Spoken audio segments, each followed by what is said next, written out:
Nega men yurisprudensiya fakultetini tanladim? Assalomu alaykum. Mening ismim Mahliyo Nazirova. Men huquq fakultetining 2-kurs talabasiman. Maktabda o'qib yurgan paytimda qaysi sohani tanlash men uchun biroz qiyin bo'lgan.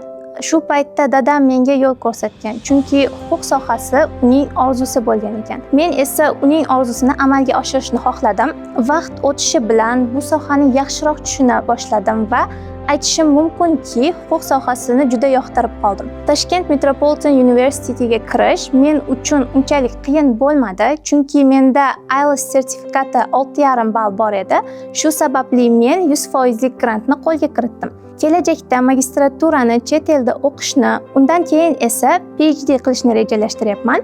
Mening asosiy maqsadim sudlarda advokat bo'lib ishlash va shu bilan birgalikda universitetda professor bo'lib dars berish. Men bu universitetda o'qishni juda yoqtiraman, chunki bu yerda ko'plab imkoniyatlar bor. Masalan, barcha darslar ingliz tilida bo'lib o'tadi va bu esa ingliz tilimni rivojlantirishga menga katta yordam beradi. Professorlarimiz o'z sohasining mutaxassislari va men ularning darslaridan ko'plab foydali ma'lumotlar o'rganaman.